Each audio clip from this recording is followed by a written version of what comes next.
बिस्मिल्लाहिर्रहमानिर्रहीम। अमूमन ये देखा जाता है कि किसी मुल्क के सदर या बड़े हुक्मरान के बेटे की ज़िंदगी बहुत आरामदेह और आसाइशों से भरपूर होती है।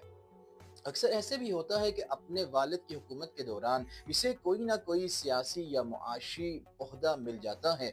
इसके साथ सरकारी प्रोटोकॉल, गाड़ियों का काफिला और सख्त हिफाजती इंतजाम भी मुहैया किए जाते हैं। बाज़ औक़ात हुक्मरान अपने बच्चों को किसी महफूज जगह मुंतकिल कर देते हैं या इन्हें बैरून मुल्क भेज देते हैं ताकि वो हर किस्म के खतरे से महफूज रहें।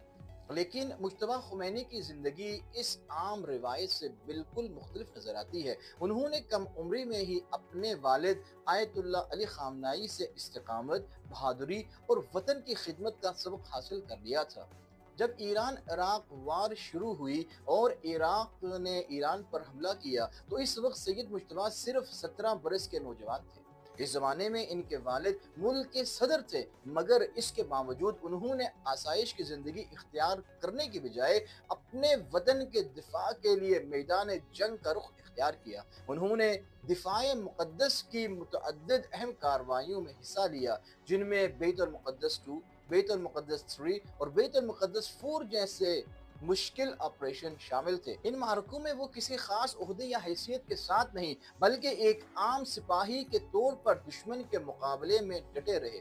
बाद अज़ां अमलियात वल-फज्र 10 के दौरान वो जख्मी भी हुए। इस दौर के एक कमांडर बयान करते हैं कि इब्तिदा में इन्हें नहीं मालूम था कि ये नौजवान कौन है, लेकिन जब इन्हें बताया गया कि ये सदर ममलकत के बेटे हैं तो उन्होंने इन्हें फ्रंट लाइन पर जाने से रोकने की भरपूर कोशिश की, क्योंकि अगर इन्हें कोई नुकसान पहुंचता तो दुश्मन इसे अपनी बड़ी कामयाबी समझता। ताहम एक मौके पर जब महाज पर सिपाहियों की जरूरत पेश आई तो सैयद मुश्तबा ने बगैर किसी तरद्दुद के आगे बढ़कर फ्रंट लाइन का रुख किया और बहादुरी के साथ अपना किरदार अदा किया।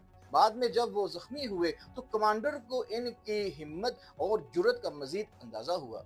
जो लोग इन्हें बचपन से जानते हैं वो बताते हैं कि वो शुरू ही से निहायत मुत्तकी, दलेर, बेखौफ और मजबूत शख्सियत के मालिक थे और इस एतबार से वो अपने वालिद की सीरत से बहुत मुशाबहत रखते थे। इस वाक़े से यह हकीकत वाज़ेह होती है कि असल अज़मत और क़ियादत दौलत, ओहदे या प्रोटोकॉल से नहीं, बल्कि कुर्बानी, जुर्रत और कौम की खिदमत के जज्बे से पैदा होती है। और जो इंसान मुश्किल वक्त में अपनी कौम के साथ खड़ा हो जाए, वही हकीकी मानों में काबिल एहतराम रहनुमा साबित होता है।